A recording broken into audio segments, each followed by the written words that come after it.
ओम आत्मा त्वं गिरिजामती सहचरा प्राणा शरीरं ग्रहं पूजा ते विषयोग भोग रचना निद्रा समाधि स्थिति संचारा पदयो प्रदक्षिण विधि स्तोत्राणि सर्वा गिरौ यत् यत् कर्म करोमि तत् तत् अखिलं शंभो तवाराधनम्। नमस्कार, स्वागत है आपका आचार्य वाणी में। मैं आचार्य डॉक्टर विक्रमादित्य आपके साथ हूँ और आज का विषय है कन्या राशि। मई में कन्या राशि वालों के लिए ग्रहों का योग किस प्रकार का बनेगा। देखिए, कन्या राशि वालों, आपकी कल्याणी ढैया इस वक्त चल रही है। एक होती है वृहद साढ़े साती ढैया, जिसको शनि को साढ़े साती बोला जाता है, और एक होती है कल्याणी ढैया। ये कल्याणी ढैया शनि महाराज बिल्कुल सम्मुख चल रहे हैं, तो आपको बड़ा सावधानी के साथ कार्य करने की ज़रूरत है इन दिनों। और विशेष तौर पर आपकी राशि के दृष्टिकोण से ये समय जो चल रहा है, जैसा साढ़े साती का समय होता है वैसे ही साढ़े साती का छोटा साढ़े साती का स्वरूप माना जाता है।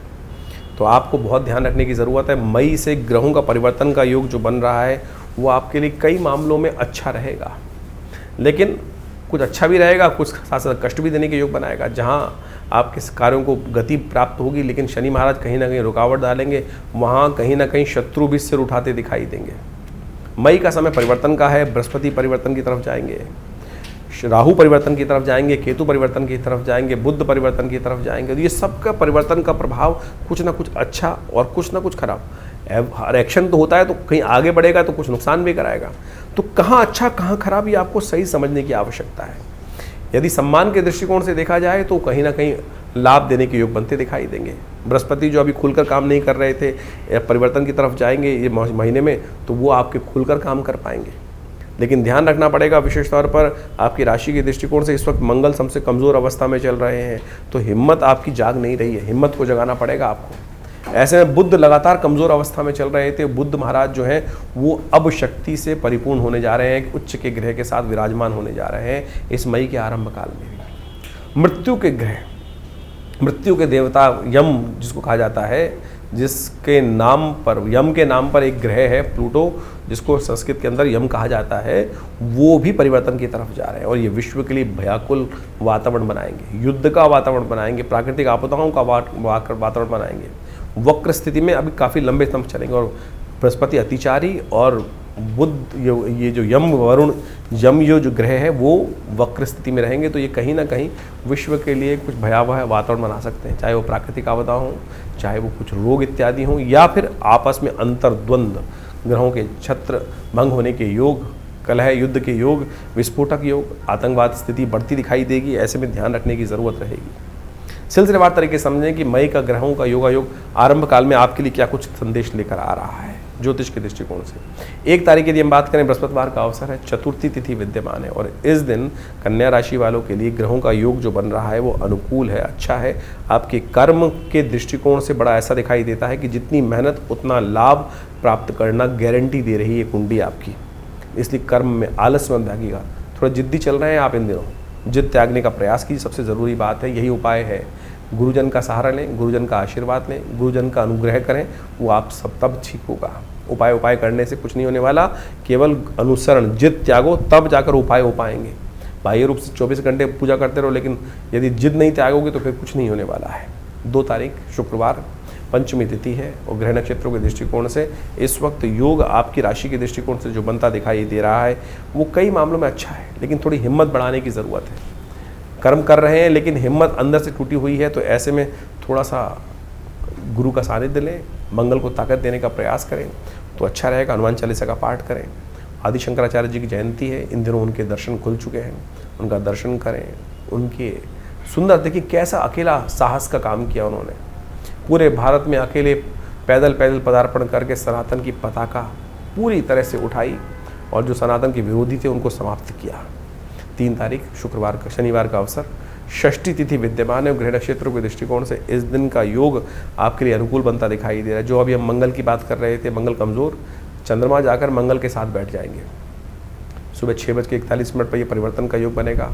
यह आपके लिए चंद्रमा को के कारण से मंगल को भी ताकत मिलती दिखाई देगी। बहुत लंबी नहीं, अगले महीने तो मंगल ताकत में आ ही जाएंगे, राजयोग बना देंगे आपके लिए, लेकिन तब तक 2-3 दिनों में ही तो अच्छा योग बन रहा है, तो इसलिए पुरुषार्थ से लाभ लेने का हमको प्रयास करना चाहिए। इस दिन एक ग्रह, प्लूटो ग्रह जो है, जिसको आज की तारीख में आधुनिक विज्ञान कहता है, नासा कहता है खत्म हो गया, दिखाई नहीं देता है, लेकिन ज्योतिष के दृष्टिकोण से इसका नाम यम है, मृत्यु का ग्रह माना जाता है। ये वक्री होने जा रहा है, ये वक्र स्थिति में, और उसके बाद बृहस्पति अतिचारी हो जाएंगे इस मई में ही। तो ये दोनों का योग जो है ये विश्व में कहीं ना कहीं रक्त रंजित राजनीति, कोलाहल, कहीं ना कहीं विस्फोट, युद्ध के वातावरण बना सकता है। तो ऐसे में आपको अपने लिए तो कम से कम रक्षा करने का प्रयोग करना चाहिए। शनिवार का दिन है और इस दिन गंगा सप्तमी है। ऋषि के शरीर से गंगा जांग से निकली, इसलिए गंगा जी जाह्नवी कहलाई। और ऐसे में कहा जाता है कि गंगा जल से स्नान कर लेने से क्या होता है कि समस्त पाप दूर हो जाते हैं। जब पाप दूर हो जाते हैं तो संसार में पुण्यों का उदय हो जाता है, आपके लिए कष्ट ग्रहों का निवारण अपने आप यही हो जाता है। तो भगवान शंकर को भी गंगा जल से स्नान कराएं, अभिषेक करें, और आप शनि को अनुकूल करने के लिए, शनि की ढैया चल रही है, ये उपाय कर लिया कीजिए। गंगा जल से शनि को स्नान कराएं और गंगा जल अपने ऊपर भी डाल दिया करें, उससे स्नान हो जाएगा और आपके जो दिन में पाप होते हैं वो सब निवृत्त हो जाएंगे, कष्ट के योग बन जाएंगे, कुयोग जो है वो सुयोग में बदल जाएंगे। 4 तारीख शनिवार का अवसर, रविवार का अवसर है, सप्तमी तिथि विद्यमान है और इस दिन ग्रह नक्षत्रों के दृष्टिकोण से योग जो बन रहा है आपके लिए अनुकूलता देता दिखाई दे रहा है। इस दिन दूध का दान करना चाहिए आपको। थोड़ी सी एग्रेसिवनेस कहीं ना कहीं परेशान कर रही है। चतुर्ग्रही योग आपकी राशि के दृष्टिकोण से सप्तम भाव में बनकर बैठा हुआ है और ये कहीं ना कहीं अंतर्द्वंद उत्पन्न करता रहता है। और ऐसे में दूध से भगवान सूर्य को अर्घ्य दें, दूध का दान करें, गायत्री का जप करें, वो सदमार्ग डालेगा, सही चीज़ें में विचार डालेगा। आपके आश्रम पे इस दिन गायत्री का यज्ञ रहता है, विवेकानंद योगाश्रम पे। रविवार के दिन सामूहिक यज्ञ में हम विशेष तौर पे गायत्री यज्ञ करते हैं, तो आप उसमें भी अपने नाम से यज्ञ कराएं और खुद बैठें। सुबह 8 बजे से लेकर 10 बजे तक, 10:30 तक ये योग रहता है, इससे लाभ होगा आपके लिए। भद्रा है इस दिन, नए कार्यों में हाथ न डालें, वो अच्छा रहेगा आपके लिए। 5 तारीख सोमवार का अवसर, अष्टमी तिथि विद्यमान है। ग्रह नक्षत्रों के दृष्टिकोण से ग्रह परिवर्तन की तरफ जा रहे हैं और ये परिवर्तन राशि के दृष्टिकोण से थोड़ा खर्चा बढ़ाता दिखाई दे रहा है आपका। ध्यान रखें, अननेसेसरी के जो भी काम करें नियमबद्ध तरीके से करने की ज़रूरत है, नहीं तो जो शत्रु पक्ष है आपको नुकसान दे सकता है। शत्रु पक्ष से थोड़ी चिंता होनी चाहिए, लेकिन भारतीय संस्कृति में शत्रु का दमन करने के लिए अनेक उपाय वर्णित किए गए हैं। बगलामुखी जी की जयंती है इस दिन। जो वैशाख मास की अष्टमी होती है उस दिन, वैशाख के दिन खासतौर पर शुक्ल पक्ष में जो अष्टमी के दिन भगवती बगलामुखी जयंती मानी जाती है और ये भगवती का दिव्य स्वरूप है जो 10 महाविद्या के अंतर्गत आता है। समस्त शत्रु बाधा से मुक्ति देने के अद्भुत रास्ते बनते हैं। जब कोई और कार्य ना चल रहा हो तो इन भगवती के स्वरूप का ध्यान करने से, उनके मंत्रों का स्तवन करने से, अद्भुत मंत्र है, शास्त्र में इनका अद्भुत प्रमाण उपस्थित है। हमने भी स्वयं अनेक उपायों से देखा है कि कैसे चमत्कार उपस्थित होता है इनके द्वारा। वैशाख मास की अष्टमी के दिन बगलामुखी जी की जयंती होती है और बगलामुखी जी का जो नाम है ना, वो वैसे ही भगवती का दिव्य स्वरूप है जो 10 महाविद्या के अंतर्गत आता है और बड़ा चमत्कारिक स्वरूप माना जाता है। आज की तारीख में बहुत सारे लोग विभिन्न शांतिक पौष्टिक कर्मों में भी भगवती बगलामुखी के विभिन्न मंत्रों का प्रयोग कर लेते हैं और कुछ लोग बता देते हैं कि भगवती बगलामुखी की आराधना करो, जीवन के कष्ट दूर हो जाएंगे। देखिए, ऐसे में ध्यान रखना चाहिए, भगवती के विभिन्न बीज हैं, विभिन्न मंत्र हैं, पूरी विधि है। माँ भगवती समस्त मनोरथों को सिद्ध करने वाली हैं, लेकिन जहाँ सुई का प्रयोग है वहाँ तलवार का प्रयोग नहीं करना चाहिए। तो ऐसे में बड़ी शांति के साथ ध्यान करते हुए भगवती के मंत्रों का उपयोग करना चाहिए। कहीं हल्का सा गलत प्रयोग जो है वो बड़ा कठिन कारक बन जाता है। आमतौर पे वैसे तो लोग मंत्र को सही से उपयोग करते नहीं हैं, यदि विधि यानी ये ऐसा ब्रह्मास्त्र है कि इसको छोड़ने के बाद फिर वापस नहीं लिया जा सकता और बहुत बाद में कई बार विकट स्थिति बन जाती है। हम छोटी सी ईर्ष्या के कारण से भगवती का विभिन्न प्रयोग करने की तरफ उद्धृत हो जाते हैं और वो अनिष्ट कर देते हैं सामने वाले का। और एक बात समझें, ये वो मंत्रों का प्रयोग है कि गोली नहीं है कि जो आप किसी भी मूर्ख व्यक्ति भी चला देगा तो सामने वाले का हित हो जाएगा। ये वो प्रयोग है कि इसके अंदर पूर्ण भगवती का कृपा मंत्र है। आप ये समझ लीजिए, अगर सामने वाले का कोई दोष नहीं है तो आपके ऊपर वापस आकर जिस प्रकार के इस मंत्र प्रयोगों का आघात होता है वो बड़ा भयावह होता है। मैंने देखा है, बिल्कुल अपने जीवन में देखा है कि बहुत सारे लोग ज़बरदस्ती, बहुत पुरानी बात है, हमारे आश्रम पे एक व्यक्ति आते थे और वो आप माने कि बहुत, जैसे हमारे यहाँ वर्ण 4 वर्ण बताए गए हैं, ना तो ब्राह्मण नहीं थे, लेकिन उनको एक मंत्र कहीं से मिल गया और बगलामुखी जी का मंत्र था। और उन जहाँ वो रहते थे किराए पे रहते थे, और क्या हुआ कि वो अपने मालिक से भिड़ गए। उनको वो निकालने का प्रयास कर रहा था, ये मान नहीं रहे थे, निकल नहीं रहे थे, कुछ ना कुछ दिक्कत चल रही थी, सरकारी जॉब में थे। उन्होंने उस मंत्र का प्रयोग शुरू कर दिया, जिस प्रकार का वो मंत्र वर्णित है शास्त्र के अंदर, जिस प्रकार से कहा गया। मैं पूरा मंत्र तो नहीं बोलूँगा यहाँ पर। वाचम मुखम पदम स्तंभे जिह्वाम कीले बुद्धिम विनाशे, इस प्रकार से मंत्र है। वो पूरी तरह से उसका पीली सरसों से प्रयोग, तो जिस प्रकार से शास्त्र में वर्णित है उसकी पूर्ण विधि पुस्तकों में लिखी है। और उस व्यक्ति ने वो विधि को आरंभ कर दिया, और सत्य माने उस व्यक्ति ने जो शास्त्र में वर्णित पुस्तकों के माध्यम से उस विधि को पूरी तरह से, मैं कहूँगा ब्राह्मण नहीं था, शूद्र था, लेकिन उसने वो विधि को ज्ञान प्राप्त कर कर, ये मेरा देखा प्रभाव है। आया था आश्रम पर, हमने मना भी किया उसको, पिताजी ने खूब मना किया, भाई इस प्रकार के प्रयोग नहीं करने चाहिए, इससे अनित होता है। बोला बहुत कष्ट में हूँ, ये है वो है, तो नहीं माना। हमारे द्वारा दीक्षित तो नहीं था, लेकिन पुस्तक उसके पास थी, बाजारे मिल जाती है, वो ले आया उस पुस्तक को और उसने उसका प्रयोग किया। और सत्य माने उस सामने वाले व्यक्ति के घर के 3 लोग का उसने अहित कर दिया, अहित कर दिया। 3 लोगों का अहित उसी वक्त उस प्रयोग से हुआ। लेकिन बाद में उस व्यक्ति के पूरे परिवार का, स्वयं का जो हाल हुआ वो बहुत भयावह था। तो ऐसे में बड़ी सावधानी के साथ आपको ध्यान रखना चाहिए। आज की तारीख में एक जनरल ट्रेंड बन गया है कि संतान नहीं है, बगलामुखी का प्रयोग करा लो। घर में अशांति चल रही है, कुछ कष्ट ठीक नहीं हो रहा है, बगलामुखी का प्रयोग करा लो। हमारे पास आश्रम पर नित्यपति कॉल आते हैं कि हमें बगलामुखी का प्रयोग कराना है, ये करना है, वो करना है। और तो और बड़ी विचित्र स्थिति है।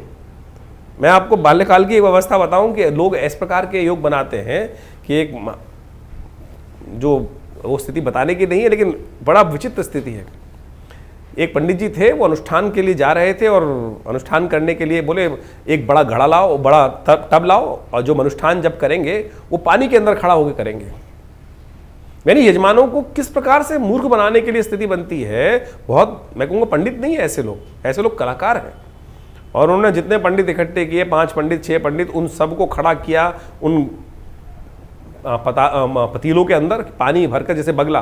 अरे क्या स्थिति, बगलामुखी बगला जो होता है पानी में खड़ा होता है, और ऐसी स्थिति में हम जब करके दिखाएंगे। यजमान भी बड़े आज की तारीख में धुरंधर होते हैं, उन्होंने भी पंडित जी से कहा, पंडित जी बड़े स्थिति में, ऐसी स्थिति बची हुई है।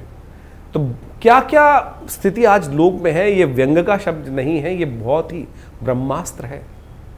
बगलामुखी का जो प्रयोग, अभी छिन्नमस्तिका देवी का इसी के पास जयंती आएगी, तो उन सब के प्रयोग शास्त्र में जो वर्णित है वो अद्भुत कार्य करते हैं। जहाँ आपके केस चल रहे हैं, कष्ट चल रहे हैं, जीवन में बहुत ही भयावह स्थिति हो चुकी, सामने वाले ने बहुत, तब तो कोई रेयरेस्ट ऑफ रेयरेस्ट कार्यों में करने का शास्त्र में वर्णित है, लेकिन बहुत कंट्रोल लेवल में करने का प्रयास करना चाहिए। और उसको यदि बहुत सावधानी के साथ किया जाए, तब वो चीज़ें आपके लिए, अपनी सुरक्षा पहले, हर मंत्र का प्रयोग स्वयं कवच के साथ, कवच विभिन्न प्रकार के उनके प्रयोग, शापोद्धार इत्यादि हर चीज़ में वर्णित है, पूरी विधि शास्त्र में वर्णित है। यदि आपने उनमें से एक विधि भी छोड़ दी तो वो आपके ऊपर वापस जब प्रयोग आएगा आप उसकी रक्षा नहीं कर पाओगे। तो ऐसे में मेरा आप सबसे अनुरोध है कि बहुत शांति के साथ, गुरु के सानिध्य में रहते हुए इन समस्त प्रयोगों करने का प्रयास करें। बहुत सारे लोग तथाकथित तौर पर बरगलाने का प्रयास करते हैं, तो उन सबसे बचते हुए कार्य करने की ज़रूरत है। तो ऐसे विधान शास्त्र में जो वर्णित चमत्कार के रूप में है, और आप समझें कि हमारे स्वयं भी बहुत बड़ा आश्रम चलाते हैं हम, बहुत सारे जीवन में कष्ट भी आए, और कभी ऐसी आवश्यकता पड़ी तो जहाँ बहुत क्लिष्टता समय था, बगलामुखी के प्रयोगों को उपयोग करके देखा गया, महाकाली के प्रयोगों को उपयोग करके देखा गया, स्वयं के लिए उपयोग करके देखा गया, चमत्कार उपस्थित कर देता है। ऐसे समस्याओं को दूर कर देता है जैसे गधे के सिर पे से सींग। पता नहीं कब वो समस्याएं चली जाएं, कैसे ठीक हो जाएं, और हमने वो बिल्कुल जिस स्थिति को समझ के देखा है। कोशिश ये करें, बस सानिध्य बहुत ज़रूरी है, अपनी रक्षा बहुत ज़रूरी है। इन सब चीज़ों को समझते हुए कार्य करेंगे तो अच्छा रहेगा। तो कन्या राशि वालों, आपने अद्भुत महात्मा भगवती का सुना, तो इस दिन कम से कम एक काम करें। भगवती का एक सिद्ध यंत्र जो बगलामुखी यंत्र के रूप से जाना जाता है, उसको सिद्ध करवा कर अपने घर, दुकान, व्यवसाय स्थल पे रख लें, क्योंकि शत्रु तो मानने वाले हैं नहीं, पत्थर मारते रहेंगे। और यदि उनका सानिध्य आपके पास रहेगा, नित्य प्रति उनका मंत्र जप करें और पीले पुष्प उन्हें अर्पित करते रहें। पता नहीं कौन कौन कहाँ से पत्थर मार रहा है, किस किस को रोकोगे। ये भगवती का रक्षा कवच अपने आप आपकी रक्षा करता रहेगा, किसी भाई और चीज़ की आवश्यकता पड़ेगी नहीं। ये ध्यान रखना चाहिए, इन चीज़ों को करना चाहिए। शत्रुओं को वैसे तो बंद नहीं कर सकते आप, लेकिन तंत्र के दृष्टिकोण से इन सब सानिध्यों को लेकर, इन उपायों को कर आपके जीवन में रक्षा कवच तो आप धारण कर ही सकते हैं। 6 तारीख मंगलवार का अवसर, 9वीं तिथि विद्यमान रहेगी इस दिन, और ग्रह नक्षत्रों के दृष्टिकोण से आपका दिन थोड़ा भारी दिखाई देता है। अन्य ऐसी क्लेशों में ना फंसे, नियमबद्ध तरीके से कार्य करें। स्वास्थ्य का भी ध्यान रखने का प्रयास करिए, बहुत ज़रूरी है। मन थोड़ा सा कहीं ना कहीं नेगेटिव होता दिखाई दे रहा है। ये तिथि मंगलवार तो है, लेकिन जानकी सप्तमी है। जीवन में कष्ट किसी पे भी आ सकता है। सोचे भगवती के जीवन में कितना भयावह कष्ट था। वहाँ लंका के अंदर भगवती अकेली बैठी, हनुमान जी जब पहुँचते हैं तो भगवती को शोकाकुल देखते हैं। तो ऐसे में क्या किया हनुमान जी ने, राम कथा गुण बढ़ने लगा, और जैसे ही सुना भगवती ने, उनके शोक भाग गए, कष्ट दूर हो गए। तो सार क्या निकला कि राम कथा सुनने से शोक दूर हो जाते हैं। और भगवती ने क्या किया, शोक दूर होने के बाद हनुमान जी को ही आशीर्वाद दे दिया, क्या, अजर अमर सुत हो। तो यानी जो हनुमान जी, जो भक्त जो हैं, भगवान को, भगवती के प्रादुर्भाव, इस दिन सीता नवमी है, जानकी नवमी जिसका भगवती का प्राकट्य उत्सव है। भगवती का प्राकट्य इसी दिन हुआ था, वैशाख की नवमी के दिन, जब जनकपुर में हनुमान जनक जी ने हल चलाया, तो वहाँ भगवती का प्राकट्य हुआ। शास्त्र में कथा जो मिलती है, तो इसका सार है, और मंगलवार के दिन पढ़ रहा है ये सुंदर, तो हमने इसको समझते सुंदरकांड का पाठ करना चाहिए। जो वरदान उनको मिला वो आपको भी मिल सकता है, कष्ट दूर करने का। भगवान का जो सुत हो गए, वो अजर अमर सुत हो। तो आप कोशिश करें इस दिन। हमने भी विवेकानंद योगाश्रम में सुंदरकांड का पाठ रखा है, हनुमान जी का यज्ञ रखा है, भगवती सीता जी का यज्ञ रखा है। आप इसमें सम्मिलित हो सकते हैं। शाम को 5 बजे से लेकर करीब रात्रि में 10 बजे तक ये कार्यक्रम रहेगा। भंडारे के साथ, सब्बामणि के साथ भोग रहेगा, हनुमान जी को चोला चढ़ेगा, भगवती का अभिषेक रहेगा। आप सब उसका लाभ लें, कल्याण के योग बनेंगे। 7 तारीख बुधवार का अवसर, 10वीं तिथि विद्यमान है इस दिन, और सबसे इम्पॉर्टेंट ग्रह आपकी राशि के स्वामी परिवर्तन की तरफ जा रहे हैं। जो सबसे कमज़ोर अवस्था में आपकी राशि के सम्मुख चल रहे थे, शनि के पूरे प्रभाव में थे, राहु के प्रभाव में थे, नीच गत राशि में चल रहे थे और कमज़ोर चल रहे थे, अब वो परिवर्तन की तरफ जा रहे हैं। तो उच्च के ग्रह के साथ विराजमान हो गए हैं। तो कम से कम बुध का ये परिवर्तन आपके लिए बहुत अनुकूलता प्रदान करने वाला रहेगा। तो अच्छे लाभ आपको बहुत सारी चीज़ों में आगे आने वाले समय मिलते दिखाई देंगे। धीरे धीरे बुद्ध की शक्ति बनेगी और आपके लिए परिवर्तन का योग बनता दिखाई देगा।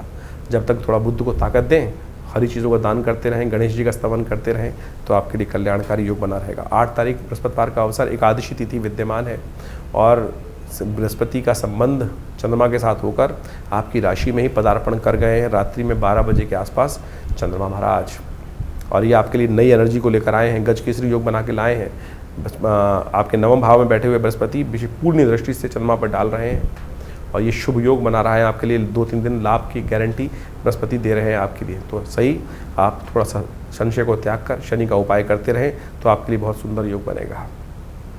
और एक बात समझ लें, संसारिक सिद्धांत है, आप कष्टों को तो बदल नहीं सकते हैं, लेकिन भगवान का अनुग्रह ले लोगे ना। 10वां ग्रह अनुग्रह माना जाता है। 9 ग्रह तो ये आपके सूर्य, चंद्र, मंगल, बुध, शुक्र, शनि, राहु, केतु, ये सब हो गए, लेकिन 10वां ग्रह अनुग्रह, उसका चमत्कार प्राप्त करने का दिन है। मोहिनी अवतार का दिन है, मोहिनी एकादशी है इस दिन। भगवान विष्णु ने संसार के कष्टों को दूर करने के लिए कई बार, जब जब उनके भक्तों पर कष्ट आया, तो ये रूप भगवान ने लिया मोहिनी अवतार का। ये मोहिनी एकादशी है। शास्त्र में वर्णित कथा है, इस संसार में कष्ट से कोई बच नहीं सकता, बचा सकते हैं श्रीहरि, भगवान स्वयं। भगवान ने संसार में नियम बनाया है कि वैसे तो नियम के अनुसार से कार्य करोगे तो उसके अनुसार चलेगा भगवान, लेकिन प्रेम के बस में आकर नियम बदल देते हैं। जब नियम बदल देते हैं तो भक्त का कल्याण हो जाता है। मोहिनी अवतार की एक अद्भुत कथा शास्त्र में वर्णित है, सुने। इस दिन मोहिनी एकादशी है। भगवान विष्णु पालक माने जाते हैं और वो सबका पालन करते हैं। जो भी भक्त हैं, भगवान की कृपा से ही उनके अनिष्ट दूर हो जाते हैं। एक बार शंभु भगवान जो ऐसे कहे जाते हैं भगवान शिव जिस पर को भी आशीर्वाद देते हैं उसका कल्याणकारी योग बना देते हैं। जो भी जाता है उसको तथास्तु भगवान भक्त, वो ये नहीं देखते कौन भक्त किस प्रकार से, जो उनकी श्रद्धा करता है उन सबको आशीर्वाद मिलता है। कहा जाता है एक दिन भस्मासुर उनके समक्ष गया, बड़ी साधना करी, बड़े अद्भुत रूप से वर्षों तक, सालों तक, सदियों तक उनकी साधना करता रहा। भगवान प्रसन्न हुए और कहा तथास्तु, मांगो वरदान। वो भी बड़ा विचित्र था, उसने कहा कि मैं जिसके सिर पे हाथ रखूं वो भस्म हो जाए। ये आशीर्वाद मांग लिया। कहा जाता है कि ये आशीर्वाद मांगने से क्या हुआ, क्या वो ये आशीर्वाद जो लिया उसने, कहा भगवान ऐसे कैसे मान लो, ये जो आशीर्वाद आपने दिया है वो अजर अमर है, बिल्कुल बिल्कुल सही सटीक रहेगा। तो कहा जाता है कि बोले मैं अपना हाथ आपके सिर पे रखूंगा। अब भगवान का आशीर्वाद गलत तो हो ही नहीं सकता, मिथ्या हो ही नहीं सकता। भगवान के ऊपर वो हाथ रखने का प्रयास किया। कहा जाता है भगवान आगे आगे और भस्मासुर उनके पीछे पीछे।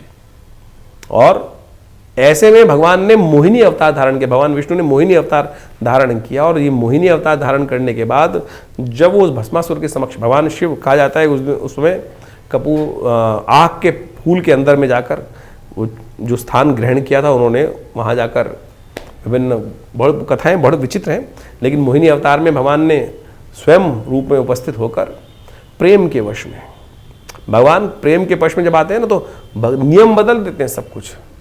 तो भगवान ने भगवान शंभु के प्रेम में उस मोहिनी अवतार को धारण किया, क्योंकि भक्त है शिव जो हैं वो भगवान हरि के भक्त हैं और हरि जो हैं वो शिव के भक्त हैं। तो इसी प्रेम के वश में आकर भगवान ने मोहिनी धारण करते हैं और भस्मासुर को नृत्य करके मोहित कर लेते हैं अपने स्वरूप से। और कहा जाता है कि जैसे भगवान नृत्य करते हैं और भस्मासुर भी नृत्य करता है, भगवान अपना सिर अपने हाथ पे ले जाते हैं और भस्मासुर भी उस सिर को अपने आशीर्वाद जो भगवान शिव से प्राप्त था उसी हाथ को अपने सिर पे ले जाता है और भस्म स्वयं हो जाता है। तो ये बहुत सुंदर तिथि है, भगवान के उस स्वरूप का वर्णन मिलता है। तो इस दिन सुंदर रूप से भगवान को प्रेम के वश में मोहने का हमको भी प्रयास करना चाहिए। उनका स्नान कराएं, उन पर तुलसी दल डालें, उनको सुंदर रूप से सहस्रसी ये जो पुरुष सूक्त है उसके द्वारा उनका पूजन करें, पुरुष सूक्त के द्वारा पूजन करें, ओम नमो भगवते वासुदेवाय मंत्र जप करें, उससे बड़ा कल्याणकारी योग बनेगा और भगवान का पंचामृत ग्रहण करें, आपके मनोरथ सिद्ध होने के योग बनेंगे। तो ये मोहिनी अवतार की कथा विशेष तौर पर आपको समझनी चाहिए। कन्या राशि वालों, आपके समय इस वक्त शनि महाराज कष्ट में चल रहे हैं, तो ऐसे भगवान का अनुग्रह कर लोगे तो ये 9 ग्रह एक तरफ और भगवान का नित्य प्रति उनका पूजन करें, एकादशी का व्रत रखें, उनको पंचामृत से स्नान कराएं, फिर चरणामृत ग्रहण कर लें। शास्त्र में कहा गया अकाल मृत्युहरणम सर्वव्याधि विनाशनम विष्णु पादोत्कम पित्वा पुनर्जन्म न विद्यते। तो इसलिए ये शास्त्र में जो भक्ति का रस दिया गया है ना वो सबसे श्रेष्ठ है। जा पर कृपा राम की हुई ता पर कृपा करहीं सब कोई। तो इसलिए ज्योतिष को अध्यात्म के साथ समझना चाहिए, नहीं तो लोग टोटकों में फंसे रहते हैं और पता नहीं कहाँ कहाँ कौन कौन सी क्रांति आपके मन में आती रहती है। 9 तारीख शुक्रवार का अवसर, द्वादशी तिथि विद्यमान है और इस दिन ग्रह नक्षत्रों के दृष्टिकोण से हमने कहा गज के स्त्री योग विद्यमान है। बहुत सुंदर तिथि बनी हुई है। केवल जिद को त्याग दीजिए, जिद को त्याग देंगे तो आपके लिए अनुसरण हो जाएगा। कोशिश ये करें, इस समय शनि की 7.5 का जो शनि का कल्याणी ढैया का जो प्रभाव चल रहा है, कल्याणी ढैया चल रही है, 7.5 के स्वरूप ही मानी जाती है। बहुत सारे लोगों को ध्यान नहीं रहता है, केवल ढैया समझ लेते हैं। और लोग जब ढैया बोलते हैं तो कई लोग समझते हैं कि ढैया तो केवल चतुर्थ, चौथे और अष्टम भाव में होती है। अरे भैया, जब शनि महाराज बिल्कुल आपकी राशि के सम्मुख चलते हैं वो भी ढैया, कल्याणी ढैया मानी जाती है। वो बहुत भयावह होती है, उसको ठीक करने के लिए लगातार उपाय करते रहना चाहिए। तो ऐसे में शुक्र प्रदोष है, कोशिश करें इस दिन विशेष तौर पर भगवान शिव का इत्र के द्वारा अभिषेक करें। सांसारिक सुख प्राप्त करने के लिए शुक्र क्या करता है, कल्याण ढैया क्या करती है, शनि का प्रभाव क्या करता है, सांसारिक सुख से बाधा देता है। और शनि आपके 7वें भाव में बैठे हुए हैं आपकी राशि से और वो देख रहे हैं आपके सुख 4th भाव को, सांसारिक सुख वाले भाव को, उस पर ग्रहण लगा रहे हैं। शुक्र प्रदोष है, कोशिश करें दूध के द्वारा भगवान का अभिषेक, शाम को जब सूर्यास्त हो जाए, अंधेरा हो जाए, 45 मिनट तक का जो समय है उसमें शिव पार्वती का ध्यान करते हुए भगवान का रुद्राभिषेक दूध से या इत्र से करने का प्रयास कीजिए। आपके संसारिक सुख में जो बाधा शनि उत्पन्न कर रहे हैं उससे कष्ट से रक्षा प्राप्त होगी। 10 तारीख शनिवार का अवसर, त्रयोदशी तिथि है और इस दिन ग्रहों का परिवर्तन का योग बन रहा है। ये परिवर्तन आपकी राशि के दृष्टिकोण से यदि हम देखें तो अनुकूल दिखाई देता है, चिंता करने की ज़रूरत नहीं है। रिजल्ट ओरिएंटेड दिन दिखाई देता है, बस आवश्यकता है आशीर्वाद की। आशीर्वाद माँ का लोगे, कल्याण करने के योग बनेंगे। इस दिन चावल का दान करना चाहिए। भगवती छिन्नमस्तिका जी की जयंती है, जैसे बगला मुखी जी का स्वरूप है उसी प्रकार से एक दश महाविद्या के अंतर्गत छिन्नमस्तिका भगवती का स्वरूप है और ये अद्भुत स्वरूप है। जैसे भगवती बगलामुखी का अद्भुत प्रयोग किए जाते हैं कष्टों को निवारण करने के लिए, उसी प्रकार से भगवती छिन्नमस्तिका असंभव को संभव करके दिखाने वाली है। तो ये मई के आरंभ काल के ग्रहों की गणना आपने समझी, तो ये समझ लीजिए मई का जो समय बहुत विशेष योग लेकर आ रहा है। मई का ये योग विशेष तौर पर देखिए कई ग्रहों का परिवर्तन की स्थिति, जैसे हमने आपको कहा, ये परिवर्तन की स्थिति बहुत विशेष है। वैशाख का महीना चल रहा है और वैशाख के महीने के अंतिम समय में शुक्ल पक्ष का जब दौर चले तो उस समय कई प्रकार के शुभ योग बने। और एक समझ लेना चाहिए आपको कि आमतौर पर आजकल ज्योतिष के अंदर विशेष तौर पर यह बात हो गई है कि हम ग्रहों का निवारण किस प्रकार से करें, और हम जो उपाय बताते हैं ना वो वैदिक पुराणिक मत से बताने का प्रयास करते हैं। बहुत सारे लोग तथाकथित तौर पर टोटकों में फंस जाते हैं, लेकिन भारतीय संस्कृति में भारत को समझने के लिए वेद, उपनिषद, ये सब जो पुराण इत्यादि मत हैं जो कथाओं के माध्यम से हमारे साथ जुड़े हुए हैं, एक तो हमारा इतिहास भी है और साथ साथ हमारे कष्टों के निवारण करने का वास्तविक सिद्धांत भी है। पंचांग के अंदर कई लोग अध्यात्म को बिल्कुल ही भूलने का प्रयास कर रहे हैं और कई लोग इस प्रकार से समझते ही नहीं है कि बहुत ज्योतिष भाई वेद का अंग है। ज्योतिष को अध्यात्म से हटकर देखा ही नहीं जा सकता है। अध्यात्म से हटके समझने का प्रयास करेंगे तो ग्रह गणना को विशेष तौर पर ना तो उसकी वास्तविकता आप समझ सकते हैं, वो तो मैथमेटिक्स कैलकुलेशन के रूप में आप उसको केवल गणनाओं के तौर पर समझ सकते हैं, लेकिन निवारण, कष्ट का निवारण जो है वो इतिहास में दर्ज है। पुराण, उपनिषद, वेद, ये सारा का सारा भारतीय संस्कृति का ऐसा एक सार गर्भित ग्रंथ है कि जिससे हमको जीवन जीने की कला भी समझ में आती है। और ये वैशाख का महीना चल रहा है जिसे भगवान ने अपना नाम दिया है। कार्तिक से भी बढ़िया कोई मास हो सकता है जिसमें सुंदर योग बनते हैं, चाहे वो विशेष तौर पर आप समझे जिसमें आज हमने आपको समय कालांतर में बताने का प्रयास किया। अक्षय तृतीया वैशाख के महीने में आती है और साथ साथ विभिन्न प्रकार की जयंतियाँ आती हैं, बगलामुखी जयंती आती है। जीवन में कष्ट चल रहा हो कैसे निवारण करेंगे? अगर एक पुराने हमारे कवि साहब ने लिखा, क्षमा शोभती उस भुजंग को जिसके पास गरल हो। अभी भारत के ऊपर इतनी भयावह स्थिति बनी, कुछ लोगों ने भारत के सम्मान को तार तार करने का प्रयास किया। यदि हम पे शक्ति नहीं होगी जैसे तो हम कैसे, कोई भी आके थप्पड़ मार के चला जाएगा, और यदि शक्ति होगी तो उसका प्रत्युत्तर देकर अपने सम्मान को पुनः स्थापित करने का कार्य किया सकते हैं। बगलामुखी, छिन्नमस्तिका इत्यादि की जयंती इस वैशाख के महीने में आती है। ये शक्तियों का इसीलिए शास्त्र में वर्णन है कि भाई जीवन में कष्टों का निवारण करने के लिए जो आपके पास शक्तियां हैं, ब्रह्मास्त्र हैं, उनका उपयोग किया जाना चाहिए। नहीं तो कोई भी आपके जीवन में कष्ट यदि आ रहा है तो ऐसा तो नहीं, हमारे ऋषि मुनियों की अद्भुत खोज है। बगलामुखी जी के ऐसे अकाट्य प्रयोग हैं कि जब वैसे तो उनका प्रयोग निषेध है शास्त्र के अंदर, लेकिन जिस प्रकार से वो शब्द जो मंत्र इत्यादि हैं, ओम ह्रीं बगलामुखी सर्वदुष्टानां वाचम मुखम पदम स्तंभे जिह्वाम कीले बुद्धिम विनाशे ह्रीं ओम, जिस प्रकार से उनका उपयोग है अद्भुत है, अद्भुत। यानी यदि शास्त्र में जैसा हमने कहा कि उनका उपयोग ये साधारण तौर पर निश्चित माना गया है, लेकिन जब सर से पानी ऊपर चला जाए और आपने कोई अपराध नहीं किया है, सामने वाला आपको खत्म करने के कगार पे है, तब इन ब्रह्मास्त्रों का प्रयोग शास्त्र में वर्णित किया गया है। और आदिकाल में लोगों ने, हजारों लाखों लोगों ने इसका उपयोग करके अपने कष्टों को दूर करने का रास्ता बनाया है। इसी प्रकार से छिन्नमस्तिका देवी की जयंती इसमें आए, नरसिंह भगवान की जयंती इसमें आ रही है, और तो और अनेक प्रकार के सुंदर योग इस वैशाख के महीने में बनाए। और सुंदरतम प्रभाव ऐसा बताया गया है कि केवल जल का दान ही समस्त कष्टों से निवारण का योग बना देता है। वो सब हमने आपके समक्ष रखने का प्रयास किया। ज्योतिष को कई लोगों ने केवल नग बेचने का धंधा और कुछ ना कुछ और बदतमीजी, और बहुत सारे आज की तारीख में लोग पता नहीं ज्योतिष को कहीं कोई रिलेशन नहीं है। एक तो महानुभाव हम अभी समझ में आ रहा है, लोग हमसे आगे पूछते हैं कि बहुत सारे ज्योतिषी कहते हैं कि सुरा पान करना भी ग्रहों को शक्ति देता है। अरे मूर्खता की पराकाष्ठा है। किस प्रकार से शास्त्र में कहां किस प्रकार से कौन से जगह वर्णित है जिनको शब्दों का, संस्कृत का एक आ ई उ का ज्ञान तक नहीं है, शब्द पता ही नहीं है कि जो किस प्रकार से उपस्थित करने की बात कर रहे हैं। कई लोग तो आज भारतीय संस्कृति को इस प्रकार से कहते हैं कि देवता जो सोमरस का पान करते हैं उसको हम मदिरा के साथ जोड़ देते हैं। अरे मदिरा और सुरापान में बहुत फर्क है। सुरा का मतलब होता है चंद्र से निकला हुआ अमृत के समान शीतल पेय जो अमृतत्व का वर्णन करता है। क्या वो सुरा के, मदिरा के साथ उसको जोड़ सकते हैं आप? और अभी ज्योतिष में ऐसी वर्णना नहीं कर रही है कि किसी को मदिरा पिलाना भी उपाय होता है, ग्रहों को शक्ति दे देता है, सत्यानाश कर देगा। किसी भी ज्योतिष के वास्तविक तौर पर अनुभव के ग्रंथ की बात करें तो वहाँ ये लिखता है शराब और कबाब, चाहे लाल किताब, चलिए आज की तारीख में प्रचलित लाल किताब है, वहीं जाके पढ़ लीजिए कहाँ किस किस ग्रह के उपचार के लिखा है। वहाँ तो ये बात लिखी है कि शराब और कबाब जिसकी ज़िंदगी में आ जाएगा वो बर्बाद हो जाएगा व्यक्ति।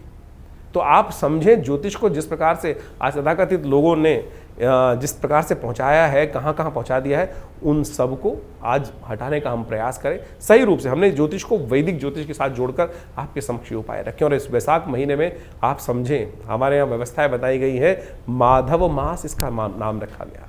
केवल जल का दान, कलश भरकर जल का दान करने से ही आपके जीवन के इस मास में कहा जाता है कि एक बार हरि नाम का स्मरण कर लें तो आपके समस्त कष्ट निवारण करने के योग बन जाते हैं।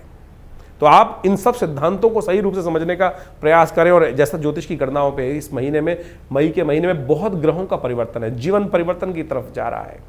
गुरु अतिचारी स्थिति में आ चुके हैं और वो ग्रह परिवर्तन, राशि परिवर्तन का एक महत्वपूर्ण योग बना रहे हैं इस मई के मध्यकाल में। इसके साथ साथ राहु का परिवर्तन का योग बन रहा है। ये सारे परिवर्तन आपके लिए बहुत महत्वपूर्ण रहने वाले हैं, एकदम स्थिति परिवर्तन की तरफ जाने वाली है। ऐसे में थोड़ा सावधान रहकर देखिए, ग्रह गणना के अनुसार से ये भी समझ लें, क्योंकि इस समय में जो ग्रहों का योग बन रहा है, आप समझें कि जो ग्रहों का योग बना कि जो रविवार के 5 योग बन गए, और कई बार यदि दृष्टि देखें जिन जिन क्षेत्रों में 5 मंगलवार का योग की एक तिथि बढ़ रही है, कहीं ना कहीं तिथि बढ़कर जो है वैशाख पूर्णिमा से आगे निकल जाएगी तो मंगलवार का योग भी आ जाएगा, तो 5 मंगल का योग बन जाएगा। उन क्षेत्रों में भयावह स्थिति, युद्ध की स्थिति भी बन सकती है, और ये कहीं ना कहीं रक्त रंजित स्थिति को ग्रहों का योग बनाती दिखाई देगी। ग्रह परिवर्तन की तरफ जा रहे हैं। बुध स्वयं बहुत सुंदर परिवर्तन की तरफ जा रहे हैं। बुध का ये परिवर्तन बहुत विशेष होने वाला है। बुध जिस प्रकार से काफी लंबे समय तक क्षीणस्थ अवस्था में थे, नीच की राशि में चल रहे थे, और वो परिवर्तन कर कर सूर्य के साथ बुध आदित्य योग बना के चले गए हैं। ये सब का सब आपकी राशि में बहुत महत्वपूर्ण योग परिवर्तन की तरफ ले जाता दिखाई दे रहा है। लेकिन यहाँ एक बात और समझने की आवश्यकता है, हम ज्योतिष के यहाँ विषय जो उपस्थित रखते हैं वो गोचर के साथ रखते हैं। गोचर का यानी, गोचर का मतलब समझ लें कि present situation of the planets. गोचर में जो आज आकाशीय मंडल में ग्रहों की स्थिति है वो क्या, कौन सी राशि में किस प्रकार का परिवर्तन बना रही है। लेकिन आपका जन्म एक विशेष समय पर हुआ है, उससे आपकी जन्मपत्री बनी, उससे आपके नक्षत्र की कैलकुलेशन से दशाएं निकाली गई, दशाएं, अंतर दशाएं, ग्रहों की इंटरनल स्थिति, उन सबको कोरिलेट करने की आवश्यकता है। अगर विंशोत्तरी दशा, अंतर दशा, प्रत्यंतर दशा के अनुसार से आपका समय अच्छा चल रहा है और गोचर में भी वही ग्रहों का योग बन जाए तो वारे न्यारे हैं।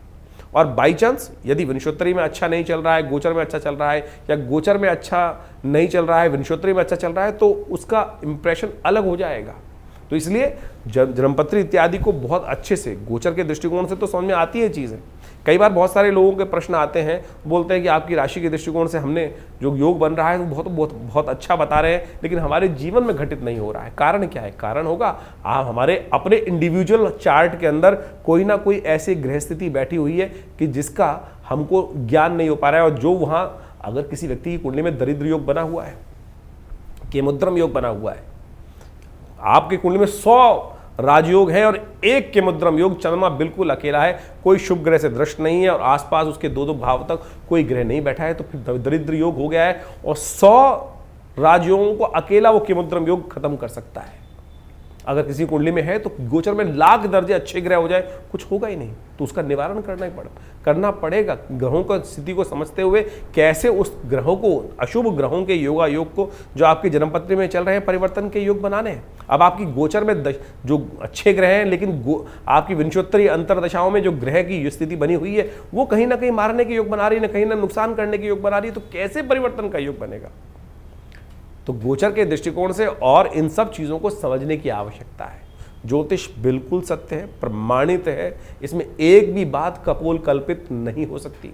यहां तक कि आपके जीवन में जो स्वप्न भी आ रहा है ना, वो भी ग्रहों के अनुसार से जाना जा सकता है, उसका भी प्रभाव है, और ये बहुत विवेचना के द्वारा उपस्थित किया जाता है। बहुत सारे जीवन में आपकी कुंडली में सपोज एक व्यक्ति आए हमारे पास और उनकी कुंडली में बहुत वर्ष पूर्ण के आते, पिताजी के साथ जन्मपत्री देखने का अवसर मिला उनका, और वो बड़े परेशान थे और हिंदुस्तान के एक बहुत बड़े ब्यूरोक्रेट थे। एक उपराष्ट्रपति थे, उनके बहुत अच्छे निजी सचिव थे शायद, बहुत पुरानी बात है, और वो जन्मपत्री दिखाने आए हमारे पास पिताजी के समय पर। और आप समझे उनकी जन्मपत्री के अंदर वो बात देखने आए थे, महाराज जरा देखें जन्मपत्री हमारी क्या है। हम लोगों ने जब जन्मपत्री देखी तो बड़ा अच्छा ग्रह दिखाई दिया। महाराज पुनः देखें तो उन्होंने कहा जी मेरे को किसी ज्योतिषी जी ने बता दिया है कि मेरा मृत्यु योग आ रहा है, मेरी मृत्यु होने वाली, ऐसा योग उन्होंने बताया कि होने वाली है।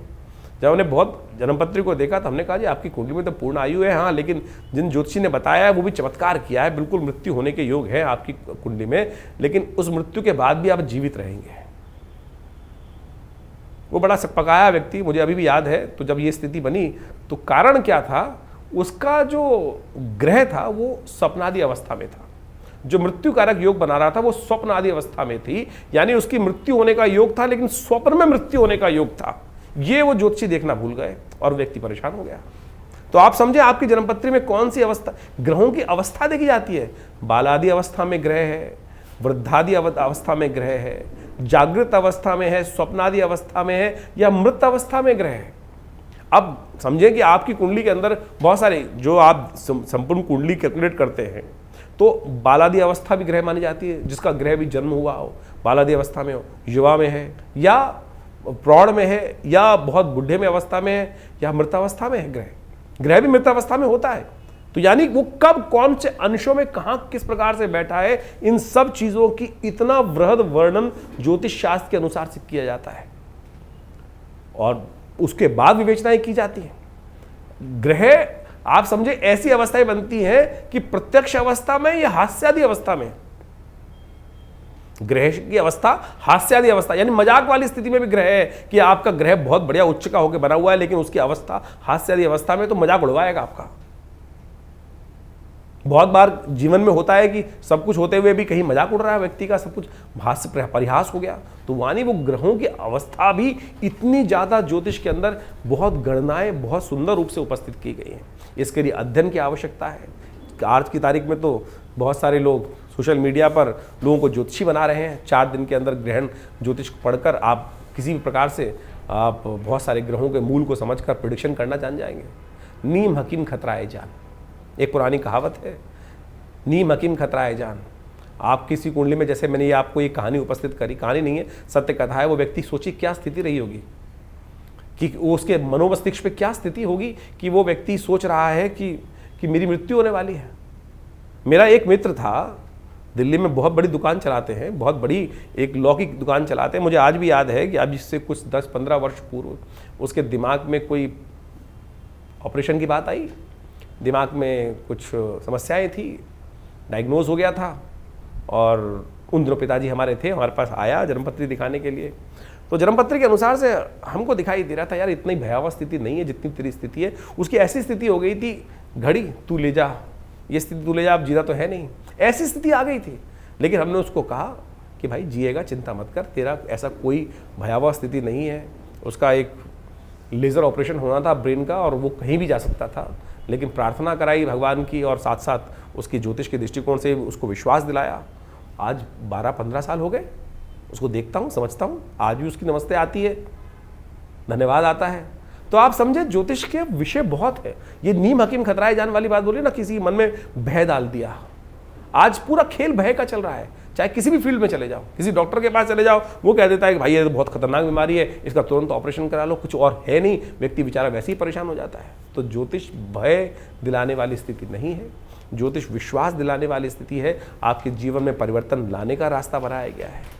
आपके जीवन में सिखाया जाता है कि कोई भी कष्ट है उसका सकल पदार्थ है जगमाही, कर्महीन पुरुष पावत नहीं। कर्म सही दिशा में कर्म किया जाए, जो उपाय निवारण, कारण जानने के बाद निवारण जो है वो ज्योतिष के उपनिषद इत्यादि यानी पुराण इत्यादि में ही तो वर्णित किया गया है कि किन किन के जीवन में कहां कहां घटना बनी, उन्होंने सत्यनारायण कथा करी और उससे उनके जीवन के कष्ट दूर हो गए। तो यही तो निवारण है। आज की तारीख में लोग बैठे हैं कि भैया वो शराब पिला दो, इस दिन शराब पी लो, इससे ग्रह परिवर्तन हो जाएगा, शुक्र और बलिष्ठ हो जाएगा। बलिष्ठ क्या होगा, आपका जीवन में समस्याएं कुछ और हो जाएंगी। आप सोचें कि आज की तारीख में लोग चुटकी बजाकर स्थितियों को उत्पन्न करने के लिए आज जो भी स्थिति की जा रही है वो ज्योतिष के दृष्टिकोण से कहीं उनका ज्योतिष से कोई मतलब है नहीं।